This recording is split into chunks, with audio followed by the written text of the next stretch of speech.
Welcome to number 1 news. నేను ఉషా.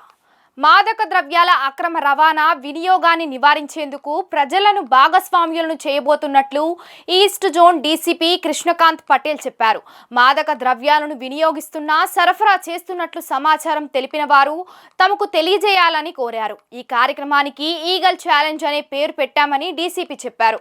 సమాచారం ఇచ్చిన వారి వివరాలను గోప్యంగా ఉంచుతామని తెలిపారు. అలాగే మాదక ద్రవ్యాలను వినియోగిస్తున్న వారి గురించి చెబితే 1500 రూపాయలు, సరఫరా చేసిన వివరాలు అందిస్తే 5000 రూపాయలను రివార్డుగా ఇస్తామని డీసీపీ కృష్ణకాంత్ పటేల్ చెప్పారు. ఈ కార్యక్రమంలో central ACP Damodar, Machavaram CI Chandrasekhar తదితరులు పాల్గొన్నారు. ముందుగా మన మీడియా మిత్రులకి, అదే విధంగా మన ఇక్కడ అందరూ వచ్చిన మన మహిళా పోలీస్కి, అదే మన స్టూడెంట్స్కి కూడా ముందుగా స్వాగతం. సో మన ఈ ప్రోగ్రామ్ అనేది మన సిపి సార్ ఎన్టీఆర్ కమిషనరేట్లో ఈగిల్ ఛాలెంజ్ అని స్టార్ట్ చేయడం జరిగింది. సో ఈగిల్ ఛాలెంజ్ అంటే ఏంటని మీరు అడగొచ్చు. ఈగిల్ ఛాలెంజ్ అంటే ఏంటంటే, ఇప్పుడు మీరు చూసుంటారు, లాస్ట్ 1 ఇయర్ నుంచి డ్రగ్స్పై దండయాత్ర చేశాము. ఫస్ట్ పాయింట్ 1, తర్వాత 2.0 చేశాము.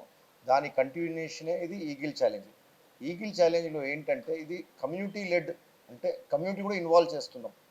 సో ఓపెన్ ఛాలెంజ్ మీకే ఇస్తున్నాం. మన ఎన్టీఆర్ జిల్లాలో ఎక్కడైనా మీకు గాంజా కానీ డ్రగ్స్ కానీ ఏదైనా ఉంటే, అలాంటి సమాచారం మీకు ఉంటే ఆ సమాచారం మీరు మాకు ఇవ్వచ్చు. సో ముందుగా మీరు ఆ సమాచారం ఇచ్చినప్పుడు మీకు డౌట్ రావచ్చు మీ ఐడెంటిటీ గురించి. మీ ఐడెంటిటీ 100% కాన్ఫిడెన్షియల్గా పెట్టడం జరుగుతుంది. మీరు ఇచ్చిన సమాచారం మీద ఒకవేళ రిజల్ట్ వస్తే మీకు 1500 రూపీస్ రివార్డ్ ఇవ్వడం జరుగుతుంది, ఒకవేళ కన్జ్యూమర్ అయితే. అదేవిధంగా మీరు ఇచ్చిన ఇన్ఫర్మేషన్ సప్లయరో పెడ్లరో అయితే మీకు 5000 రూపాయలు రివార్డ్ ఇవ్వడం జరుగుతుంది. సో ఈ ప్రోగ్రామ్ ఎందుకు లాంచ్ చేశామంటే మెయిన్ రీజన్ ఏంటంటే, సో ఈ గాంజా అనేది, డ్రగ్స్ అనేది it is not an individual problem, it is a community problem. So ఇలాంటి కమ్యూనిటీ ప్రాబ్లం ఉన్నప్పుడు మన కమ్యూనిటీ అంతా వాళ్ళు కూడా పార్టిసిపేట్ చేయాలి.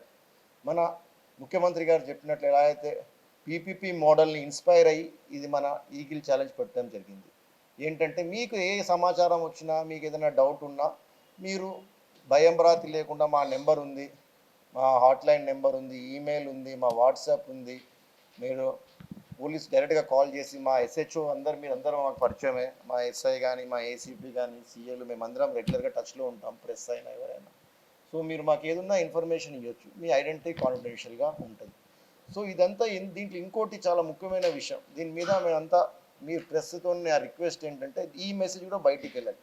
సో క్యాజువల్గా ఏంటంటే ఒక డిస్టింక్షన్ వచ్చేస్తుంది, లూజ్గా గాంజా బ్యాచ్, బ్లేడ్ బ్యాచ్ అని. సో దాన్ని కూడా మనం ఫైట్ చేయాలి. ఎందుకంటే మన ఎన్టీఆర్ కమిషనరేట్ విజయవాడ సిటీ అనేది మన ఆంధ్రప్రదేశ్కి ఒక ప్రైడ్. సో మనం అలా లూజ్గా టర్మ్ వాడడం కూడా మనం దాన్ని నిషేధించాలి. మనం అట్లాంటి టర్మ్ వాడే ముందు ఫస్ట్ వెరిఫై చేసుకోవాలి, డెఫినెట్గా వాళ్ళు గాంజా తాగారా. ఎందుకంటే మీ అందరికీ తెలుసు, ఇప్పుడు మన విజయవాడ సిటీ లిమిట్స్లో ప్రతి దగ్గర మనం డ్రగ్ టెస్ట్ చదువుతున్నాం. డ్రగ్ టెస్ట్ చదివి పాజిటివ్ వస్తేనే వీకెండ్ ఇమీడియట్గా మనకు రిజల్ట్ వచ్చేస్తుంది. సో మనం ఆ టర్మ్ వాడే ముందు ఒకసారి మనం వెరిఫై చేసుకుందాం, ఎందుకంటే అది చాలా ఇంపార్టెంట్. ఇంకోటి విషయం మనం గమనించాలి ఏంటంటే, ఆల్కహాల్ గాంజాకి మనం ఒక డిఫరెన్స్ ఉంటుంది. సో ఎవరన్నా ఆల్కహాల్ తాగొచ్చు, దాన్ని క్యాజువల్గా మనం ఓవరాల్గా ఎగ్జాజురేట్ చేసి గాంజా అనేస్తున్నాం. సో ఆ డిస్టింక్షన్ పెట్టాలి.